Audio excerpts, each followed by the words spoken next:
I get asked regularly how to learn a new circuit. And that's not an easy one to answer, but I thought the best way to do it is to share with you how to look at every circuit. It doesn't matter whether you know it well or you've never been there before. You get a print off of the circuit on an A4 sheet, for example, and you identify the longest straights.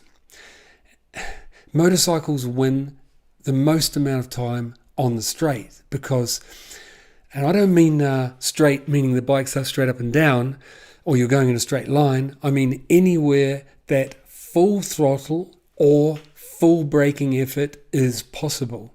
That's a straight, and those areas we need to make longer, and we need to make the turning, when you're on full lean, you can't use full throttle, full brake, you need to make those areas shorter. So this is where it gets confusing. We need to start working backwards because the exit points come first because they're the priority. So we start with exit points. Identify those longer straights on your track map. Then the beginning of that straight next to the paint, late in the corner that's leading onto the straight, put a little cross, okay? And that's your exit point leading onto that straight where you can start picking the bike up and go. So we're going to make that straight longer. Then secondly, we're going to go to all of the short straights. So identify them. So you might only be upright for a short amount of time, but by marking those points leading on late in the turn again, it might allow you to get to full throttle for a moment where you wouldn't have if you hadn't used that exit point. So now we've got all of those points marked on the map. Fast riders will argue about all other points. They can be a meter wider here or a meter to the right there, but they will all agree on those exit points because if they're not using them, they're not going fast. Now we're going to work backwards and figure out how to get there, the steps to prepare you to be in that position.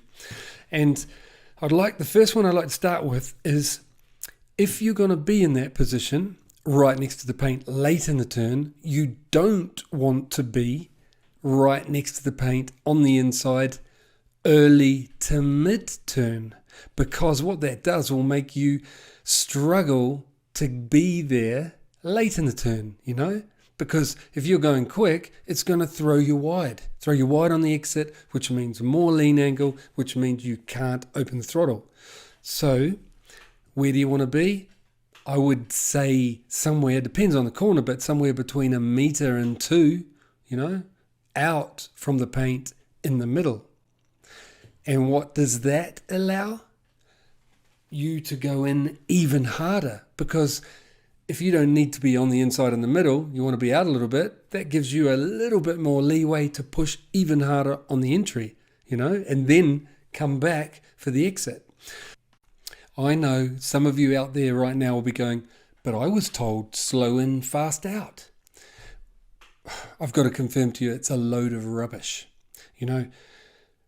If you've shared a track with a real racer, doesn't matter if it's a national level rider, world championship, superbike or GP, you'll be astonished how late they are on the brakes because they're using 100% braking effort, and that's not to say you can't be too late on the brakes. And by that I mean using 100% braking effort, a fraction late on the braking marker, then you arrive to the point where you need to start turning in, but you're using all of that grip and is available for stopping, none left for turning, and you can't turn, you end up going straight ahead past your turning point, So next lap you've got to pull it back a little bit so you get it slowed down, scrubbed off enough that you can start turning in, start releasing the brake a little to make available enough grip and tyre shape, but enough grip to start turning. And I call it blending, and it's no different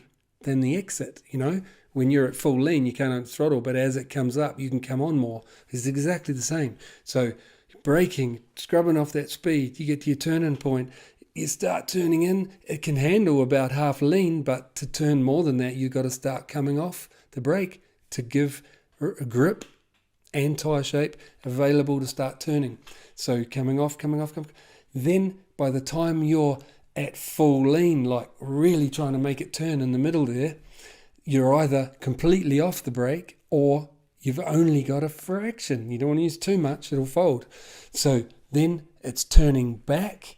Now you've done that turn in the middle where you've used maximum turn. You're coming back from a metre or two, depending on the corner, out from the paint, back toward that fixed point we spoke about at the exit. And once you reach there, you've already done your turning. You can start picking it up and driving it off that turn. I imagine some of you out there now are saying, yeah, but that's quite a tight turn. What about a more open, fast-flowing turn? And you're dead right. I gave that example because it was a tight turn and then it becomes more obvious, more easy to see on the line.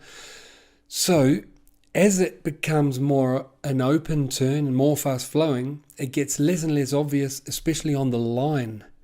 And to the point that you might not even be able to see it on the line difference, but it's always there in the timing of when the rider is trying to get it stopped, when he's trying to get it turned and lined up so he can get back on the throttle and take advantage of that next straight.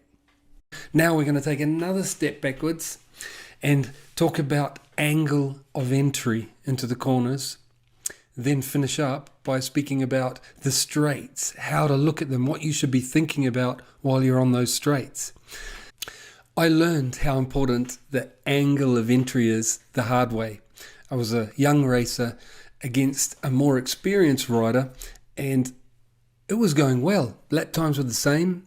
I lost the front and went down. He didn't. And afterwards I thought, what was he doing differently than I was, And I realised he was using more circuit. He was getting right to the edge before entering.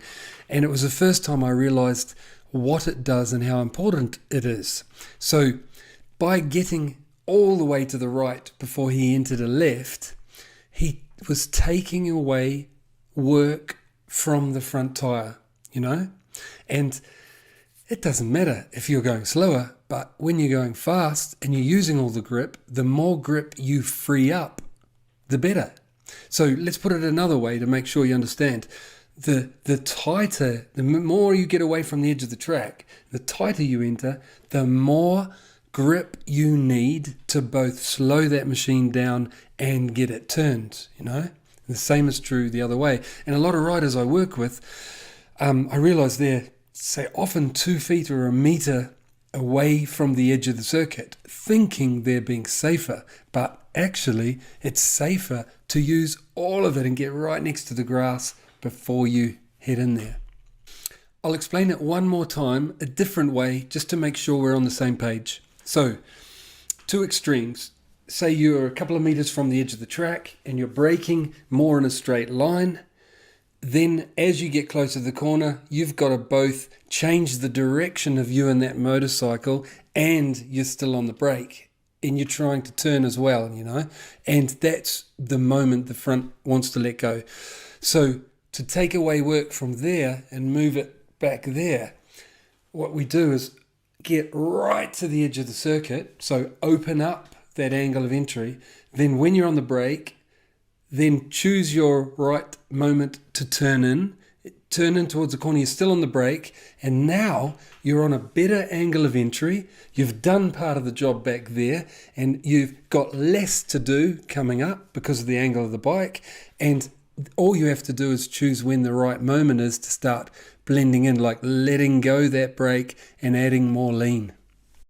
So now it's time to take our final step backwards onto the straight and talk about the approach to that angle of entry that's so important. So I believe the straight is a time of relative calm.